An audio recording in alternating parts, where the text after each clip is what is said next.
Minecraft has just added horror to the game. Here's what this means for the future of it, and why I believe it can be a lot bigger than what I've seen yet. If you haven't been in a cave for the past few years of Minecraft, you certainly heard of horror mods, like the Cave Dweller. There is an almost infinite amount of these things, and most of them kinda suck, being just loud creatures that attack you and don't fit into the game at all. But now someone else is joining the trend, Mojang themselves, which is about to change everything. The new mob is basically the Minecraft version of SCP-173, and I'll be honest, when I first saw them, I thought it would be too easy of a challenge, as you just have to look at them to hinder them useless. But seeing some of the gameplay, I've noticed how hard it would be to play with multiple creatures attacking you at the same time, alongside with normal mobs that you have to defend yourself from. Oh, and one more thing, these things are fast. Scary fast. So, did Mojang get Minecraft horror right?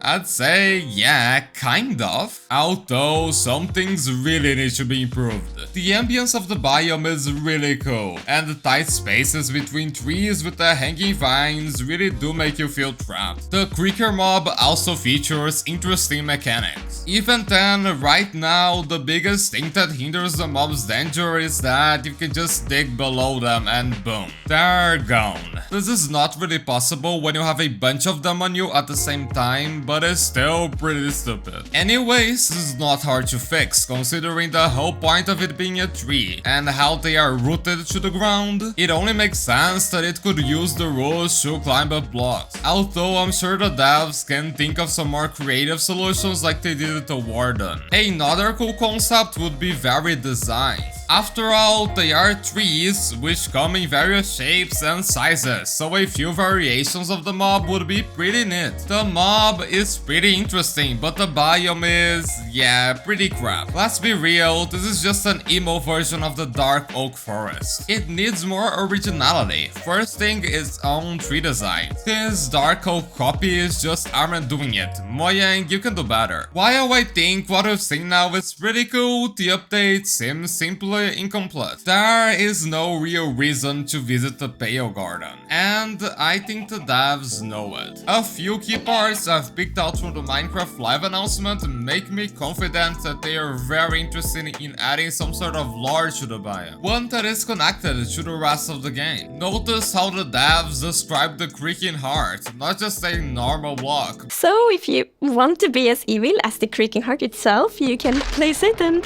make your friends really terrified.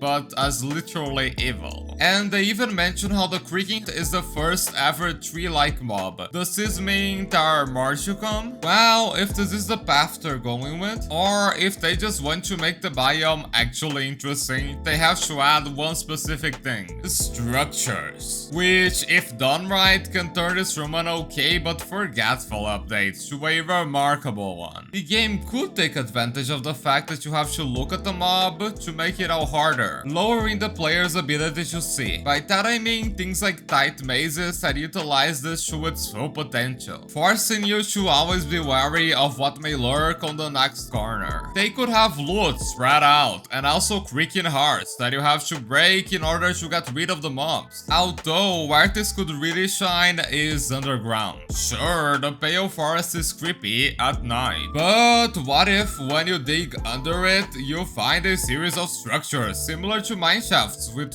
various rooms. Oh, and various creakers. The tight space would make it so you have to be extra careful when you traverse it, while some mechanics could be used to prevent the placing or breaking of blocks to get shortcuts or block the mobs. Something like the Ocean Monument's use of mining fatigue, but more targeted to the new mechanic. In my vision, these structures could even be laid out in levels, getting progressively more complex as you go down, although with better rewards. These structures could be integrated with caves, and even use the currently forgotten parts of Minecraft like archaeology to explore the more raw side of the game. Maybe telling the story of how this weird biome came to be, and giving us some good loot to our edit. This may have been announced as a quick drop, but if implemented right, it could be a great opportunity. Adding more variety to the game and exploring different ways a mob can interact with blocks and its biome as a whole. Opening so many possibilities for future updates that can be implemented using the lessons learned here. But hey, only time can tell. This is Karma, stay safe and don't look away.